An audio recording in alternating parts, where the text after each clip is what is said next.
नमस्कार मित्रांनो, ना शक्तिमान ना सुपरमॅन ना स्पायडरमॅन, आय एम अग्रीमॅन म्हणजेच अग्री माणूस राजेश म्हात्रे आपला काव्य मधुराज ब्लॉग मध्ये स्वागत करतो मित्रांनो. आज आपण आलो सोनार पार्कच्या मोठ्या सोन्याकडे आणि आपल्या समोर दादा आहेत. आज आपण दादांशी थोडक्यात संवाद साधूया. मित्रांनो, मोठ्या सोन्या म्हणजे लाखो हृदयाचा ठोका. आज मोठ्या सोन्याला कोण नाही ओळखत, सर्वजण ओळखतात. आज एवढं वय होऊन सुद्धा तो आज फक्त मालकासाठी धावतो. जसा मोठ्या सोन्याने जयेश दादांचं नाव केलं, तसंच जयेश दादाची सुद्धा मेहनत होती. मास्टर माइंड होता. जो बैल त्याच्या दावणीला आला तेव्हा तो आधी काय एवढं विशेष नव्हता, पण जसा तो जयेश दादाच्या दावणीला आला त्याने जी कारकिर्दी केली नाही, आज त्या कारकिर्दीमुळे मोठा सोन्या लोकांपर्यंत फेमस आहे. सो दादांकडून जाणून घ्यावं दादांची जीवनशैली, दादांना हा नाद कसा लागला आणि दादांनी मोठा सोन्याला कसं घडवलं. दादा, नाद हा म्हणजे मला विजया नाव झाले, वडील झाले, यांच्याबरोबर मी जायचो रेसला. तेव्हापासून नाद लागला. वयाच्या 15व्या वर्षी मी इस्लामपूरवरनं वासरू बाजारातनं घेतला 11,000. ते तिथपासून नाद माझा स्वतः वैयक्तिक चालू झाला. दादा, मोठ्या सोन्याची खरेदी कुठून झाली होती? मोठ्या सोन्याची खरेदी दापोडा भिवंडीवरनं झालेली. आणि तो कसा होता? असाच म्हणजे बलवान शरीर होता त्याचा? 4 दात होता. बलवान एवढा नव्हता, कारण बैल जेव्हा दातारा म्हणजे 6 दाती होतो, नुकता 4 दाती झालेला ना आपण घेतलेला, तेव्हा एवढा काही बलवान नव्हता. बैल 1 नंबर मध्ये पलत होता. दादा, मोठा सोन्या जसा आपल्या दावणीला आला तेव्हा त्याची कारकिर्दी कशी होती आणि त्यांनी कुठून कोणत्या मैदानात नाव केलं आपलं? त्यांनी म्हणजे आपण घ्यायचे पहिले तो नाव रूपाला होता. बैल चांगला पलत होता, पण त्यांची अशी इच्छा होती का बैल आपल्याला काही त्यांना विकायचा नव्हता, पण रेस मोठ्या मोठ्या झाल्या होतात त्याच्यामुळं त्यांनी बैल विकला. कारण त्यांना घरातनं विरोध होता मामांना, का बोलतो एकट्यालाच मला नाद आहे, पोरांना घरात विरोध आहे, त्याच्यामुळं बोलतोय आपल्याला मोठ्या शर्ती करायच्या पण नाही. त्याच्यामुळं दिला तर पहिलेच मी बैल विकत मागितलेला, पण दिला तर तुम्हाला देईन सांगितलं विकताना. तेव्हा त्याने आपल्याला सांगितलं बैल द्यायचा आहे, मग घेतला.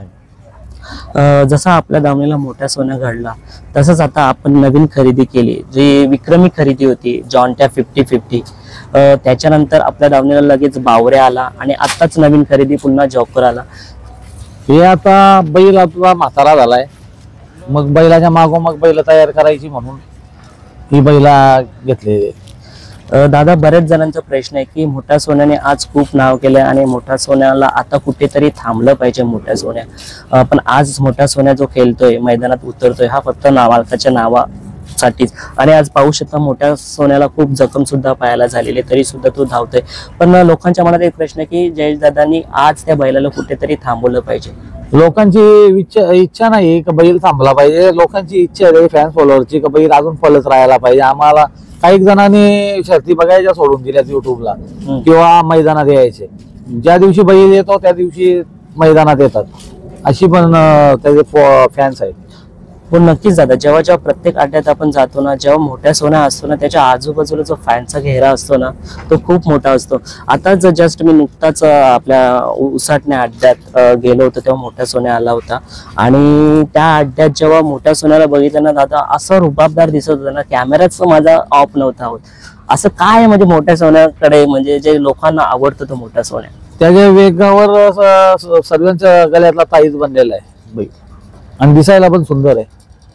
दादा, काय बोलता, जसा मोठा असं आता जॉन्ट्याची खरेदी झाली आणि बावरे आणि हे, याला कशा पद्धतीने तुम्ही तयार करताय सध्या? तयार करायचं काय, त्यांना इथे आणून पहिले फेरे टाकले, मग शर्ती केल्या, असा थोडा त्यांची व्यायाम घेऊन त्यांना पुढे न्यायचा प्रयत्न करू. आता मोठ्या सोन्याचे जे फेरे झाले त्याच्यामध्ये मोठ्या सोना फेऱ्यामध्ये विजय प्राप्त केला होता, तेव्हा कसा आनंद झाला होता? आनंद काय, त्याला बघितल्यावर प्रत्येकाला भुरायलाच पडतं बैलाला. नक्कीच दादा, जेव्हा जेव्हा मोठा सोन्या प्लस जयेश दादा, जेव्हा जेव्हा युट्यूब चॅनलवरती मोठा सोन्या आणि जयेश दादाचा जरी थोडासा जरी बॅनर बघितला तर हजारो मध्ये व्ह्यूज येते, याच्या मागचं कारण? त्याच्यावर प्रेम करणारे आहेत तेवढी बैलावर दादा, किंवा माझ्यावर प्रेम करणारे. नक्कीच दादा, आज जयेश दादाची फॅमिली बोलली, तो ब्रँड जो आहे तो आज तसाच भारतभर प्रसिद्ध आहे. मी छोटासा फक्त आपल्या जो लेडीज लोकांनी बॅनरचा 50-50चा जो व्हिडिओ साडीवरती केला होता, तो जस्ट शॉर्ट व्हिडिओ मध्ये टाकला होता. तो मिलियन मध्ये गेला एवढा. म्हणजे तो ब्रँडच असा आहे ना 50-50. हा नाव कसा सुचला? म्हणजे आता मी जस्ट हेमंत फुलोरे दादांची मुलाखत घेतली होती 622 हारण्या, त्यांनी सांगितलं होतं तसं आपला 50-50 हा ब्रँड कसा तयार झाला? आमच्या गाड्यांचा नंबर होता आणि ब्रँड नंबर होता म्हणून टाकला आणि सोन्याने त्या ब्रँडला पुढे नेला.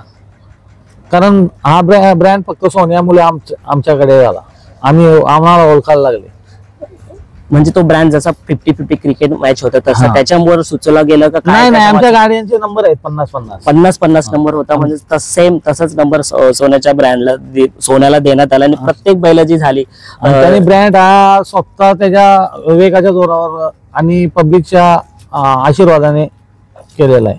दादा माणिक बद्दल बोलूया. माणिक सध्या वासरू आहे आणि आता त्याचा फेरा कधी काय कसं काय?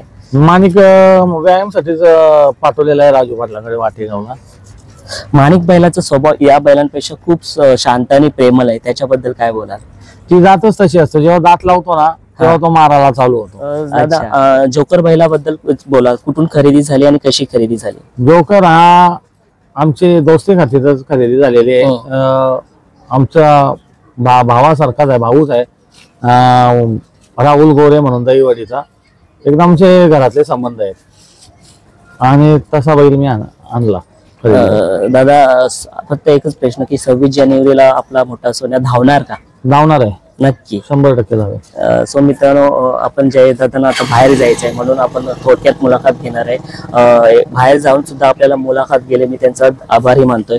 आणि नक्कीच मोठ्या सोन्याप्रमाणे जी दावणीला बैल आलेली आहेत, जॉन्ट्या 50-50 बावऱ्या आणि आता जोकर खरेदी गेलेली आणि आपला माणिक सुद्धा, जो मला सुद्धा आवडतो. माणिक खूप म्हणजे हात उजारून देतो, जवळ जाऊन देतो. अजूनपर्यंत मी म्हणजे मोठ्या सोन्याला जवळ घेतला पण एवढा प्रयत्न नाही केला जवळ जाण्याचा, कारण भीती असते. पण नक्कीच एक दिवशी तो सुद्धा माझ्या जवळ येईल. आणि ही मुलाखत जर जयेश दादांची तुम्हाला आवडली असेल तर आपल्या चॅनेलला नक्कीच लाईक शेअर करा आणि नक्कीच 26 जानेवारीचा देसाईला जो सावली मैदानात अड्डा भरणार आहे त्याच्यात तुम्ही हजेरी लावा आणि 2 शब्द दादा बोलून हा लॉग इथे संपवतील. 26 जानेवारीला म्हणजे अजून 2 बैल येणार आहे, 2 किंवा 3 पण येतील. अशी 6 घरच्या 3 गाड्या करून जाणार आहे मी मैदानाला. मोठा खुलासा केलाय दादाने. अजून 2 दावणीला बैल येणार आहेत, 2 किंवा 3 दावणीला बैल येणार आहेत. ती बैल कोणती? आणि आता ब्रँड हा मोठा होणार आहे.